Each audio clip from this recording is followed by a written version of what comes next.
Hello, my friends, hello, and welcome once again to stately Fawn Manor, and it's the 12 modern classics you must read. You must read them. You absolutely must read these classics, or else who knows what'll happen. Anyway, a few months ago, I did a video called the 12 Classics You Must Read, and so now this is the long-awaited sequel that no one asked for. And in fact, I wouldn't have even thought of doing this video, except I watched KD Books. And KD Books, that channel, he did a video called the 10 Modern Classics You Must Read. And so I thought, you know, I'll just rip off that video. Hey, if you're going to rip off somebody, you might as well rip off KD Books. That's a great channel. You should watch it. It's fantastic. And then Steve Donoghue did his own version of this. And I figured, you know, Steve Donoghue's ripping off KD Books. I could do the same thing. So here it is, my version, only there's 12, because instead of 10, on account of I already did that 12 classics. Anyway, the 12 modern classics you must read. You must read them. So, and I noticed after I put together this list, I wrote it all down so I won't forget what the classics are. I noticed after I put this list together that they're all English language books. There are no translations here, which is, I'm sure, ridiculous, but so it's actually the 12 English language modern classics you must read. And by modern classics, that just means it was published in the 20th century. That's all that means. So the 20th century classics, basically. Let's get to this list that I keep talking about. Okay, number 12, we're gonna go 12 to 1. You know, like we do in these lists. Number 12, Dune by Frank Herbert. This one was easy. This one was easy. And I think Steve Donoghue had this on his list too. So Dune, I don't know that Dune is the greatest science fiction novel of all time. I have my doubts about that, but it's an awfully great book. There's no argument there. Dune is a fantastic book. And it seems to get better every time you read it, at least for me. Many layers to Dune. It is not what it seems on the surface. Excellent book. That's an understatement. But brilliant book, full of fantastic ideas. It's not a typical science fiction book. And it has a definite fantasy feel. And so I think this book has probably influenced as many fantasy books as it has science fiction. It's brilliant. It's Dune, Frank Herbert's Dune. You know, you probably all read it already, but if you haven't read this book, you must read it. Anyway,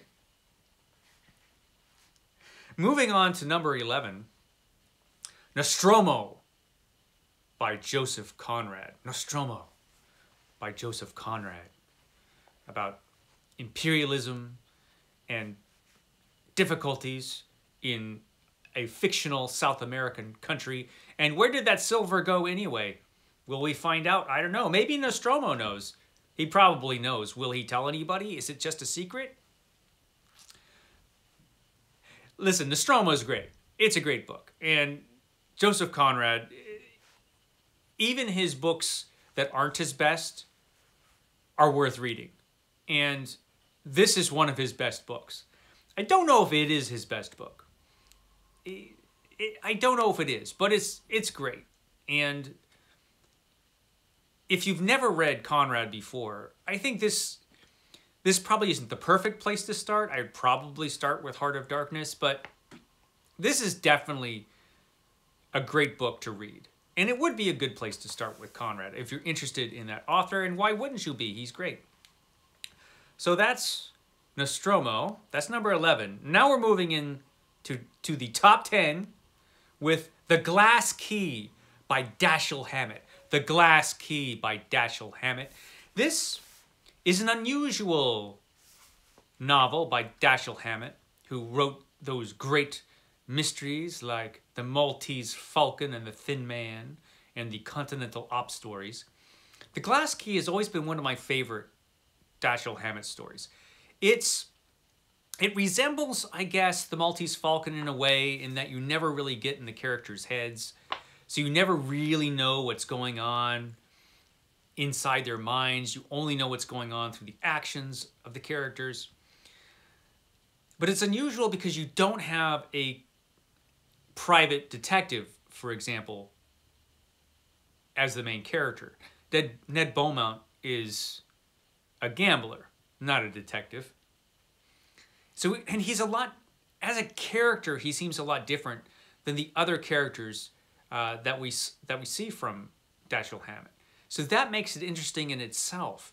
And the mystery and the story is just as intriguing as anything else Hammett wrote. Absolutely great book. And you know what? You must read it. You must. So that was The Glass Key. Moving on to number 9, I, Claudius by Robert Graves. I, Claudius by Robert Graves. Absolutely incredible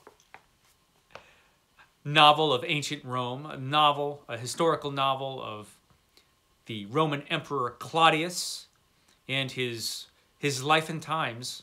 And boy, were they interesting. So I would recommend I, Claudius, and I would also, you know, at the same time you buy this, just buy Claudius the God too, because these two novels, they just go right together. But it's not a top 13 list, it's a top 12 list, so I'm only saying I, Claudius, but really, you're going to want to read Claudius the God too, because those two novels tell the story of Claudius. Fantastic historical novels. Brilliant stuff. They made that really awesome television show off of it that if you were in America, you saw it on Masterpiece Theater. But the book is even better than that. The book is amazing. So you should read I, Claudius. Moving on to number 8. You know this guy was going to show up. H.P. Lovecraft. Of course. He is the most important horror writer of the 20th century. So if you're going to put a horror writer on this list, and you know I kind of had to, it has to be Lovecraft. He is the most important and influential writer in the horror genre from the 20th century. Even more than Stephen King. Sorry, he is. And his stories are really great. I mean, they're great science fiction, they're great horror stories and fantasy stories. I recommend this volume from the Library of America because it doesn't have everything, but it pretty much has everything good. Everything good that Lovecraft did, you could find in this volume. So, I mean, and it's excellent. Library of America makes great books anyway, but definitely, yeah. I mean, I couldn't make a list like this without Lovecraft. Moving on to number 7, The Long Goodbye by Raymond Chandler. The Long Goodbye by Raymond Chandler. A Philip Marlowe novel, which was written towards the end of Chandler's writing career. It was in the 50s, I believe, that this one came out. And I think that this one is an underrated novel, actually. I think this is, if it's not the best Philip Marlowe novel, and it might not be, it might be The Big Sleep. But for some reason, there's something about this book that I found stuck with me more than the other Philip Marlowe novels. And I love all of those novels. They're a great series of detective novels. Something about this particular story, though, it packed an emotional punch in a way, and it was just really, really intriguing, and it just lingers in the mind, for me at least. I really liked this one, The Long Goodbye by Raymond Chandler. You must read it. You must. So that was that. Moving on to number 6, The Best of Richard Matheson. Had to put Richard Matheson on this list as well, because he is another great horror writer who we all know from his fantastic scripts for The Twilight Zone, one of the greatest television shows that ever existed. And he did write the fantastic novel I Am Legend, which I almost put on this list. And the only reason I didn't is because if I'm going to choose a book from Richard Matheson, I think this is the better book. It's more representative of the different kinds of things that Richard Matheson wrote. He was a master of the short horror story. He was really good at this. And some of these short stories that you'll find in this volume from Penguin Classics are just dynamite. I think this collection contains some of his very best work, and he did some amazing work. So it was a close call between this and I Am Legend, but this one won. Which brings us to number 5, The Haunting of Hill House by Shirley Jackson. I had to put this one on here. I know I'm packing this list full of horror. Well, you know, it's my channel, so of course, but this is an excellent story. It's not what we have come to think of as a typical haunted house story. It's not as terrifying as some of the more modern haunted house stories, which have copied this one in many, many ways, usually. But this story of a troubled young woman and her relationship that she has with this evil, evil house, and it's just a riveting story to me. I mean, it doesn't, like I said, it's not the scariest haunted house story you'll ever read. So I wouldn't walk into it thinking you're going to be, you know, shocked with horror at every moment. But it is definitely an unsettling story. It's a classic, and it deserves to be. Incredible, really, this story, The Haunting of Hill House, and you should read it. You must, in fact. Moving on to number 4, Rebecca by Daphne du Maurier. Rebecca by Daphne du Maurier. So, I really like this book. It is a mystery thriller kind of thing. It's a beautifully written one, and while as far as the mystery goes, there are things in this book that I didn't find too difficult to predict. It was still just haunting and, like I said, beautifully written. The narrator is mysterious. We don't really trust everything she says. We never even know really what her name is. I think she remains unnamed, if I'm remembering right, all throughout the novel. But it doesn't matter. It doesn't matter. Even the fact that she can be really annoying at times doesn't matter. This is just an excellent, mysterious book. And it's one I think that you will want to return to eventually, because it's like that.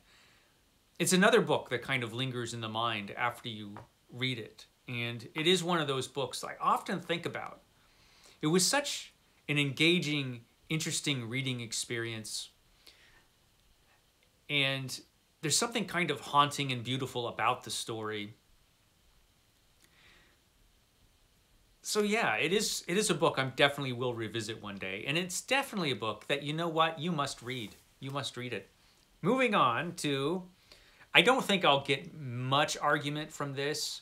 I suppose there are folks out there who would not acknowledge that this is even a classic, but you know what? I think it is. If it's not now, I think it will be. This is Lonesome Dove by Larry McMurtry, which I believe is probably the greatest Western ever written. I'm going to be reading a lot of other Westerns that might offer it some competition, I'm hoping, but of all the Westerns I've read, I think this one is probably the best. I mean, it's a huge book, so it had the room to tell a truly epic story. But you know, you can write a huge book and just fall on your face. But this one maintains a level of energy and interest. The story never flags. It's one of those books that's gigantic, but you wouldn't want it to be any smaller. A truly epic story that you really get emotionally involved with. It's a wonderful book, a tremendous Western. It is one of, I've heard it said that if you only read one Western in your life, it should be this one, and that's probably true. But you know, why would you only want to read just one? That's a great genre. But anyway, this book is fantastic. Lonesome Dove by Larry McMurtry. Moving on to number 2, The Grapes of Wrath by John Steinbeck. So this is another book or another author where, you know, every time I talk about this author's best work, it's always a toss-up between this one and East of Eden, which is another amazing book which could have taken this place easily. East of Eden is amazing. But there's something about The Grapes of Wrath. They're both kind of mythic in a way, but this one is sort of a tragic odyssey. A truly American tragic odyssey, which is terribly sad, but also beautiful. And another book that you just get really wrapped up in. Another book that stays with you long after you read it. So I think The Grapes of Wrath deserves this place. East of Eden is amazing though, and you must read that one too. You must read both of those books.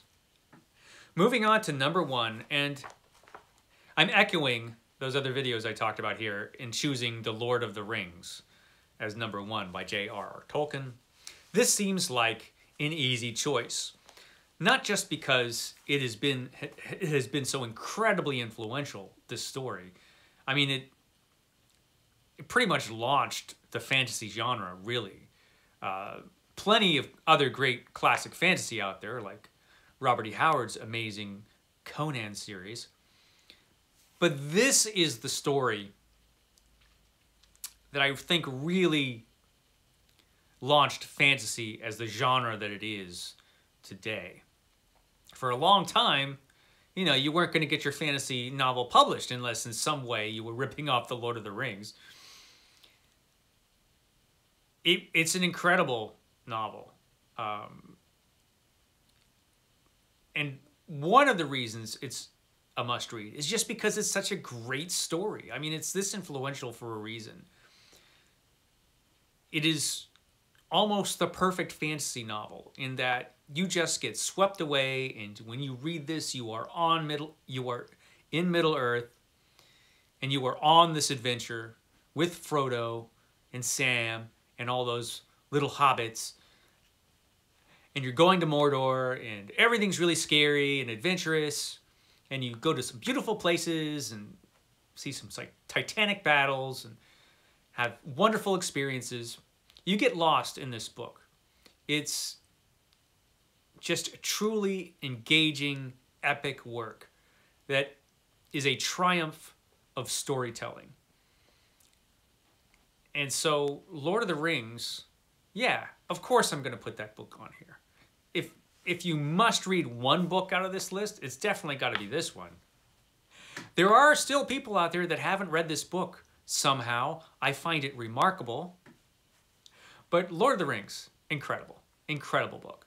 I started to revisit this earlier this year, but for some reason I got caught up in some other stuff. So I definitely have to revisit the Lord of the Rings soon. You can't go too long without journeying to Middle Earth. You don't want to go too long without going back there. So yeah, that's number 1. That's my list. I hope you enjoyed it. Be sure to check out Katie Books and that video that I am ripping off, and Steve Donoghue's version as well. I'll link both of those videos down below. If anyone else has done this, let me know so I can go check out their videos, and I will catch you next time.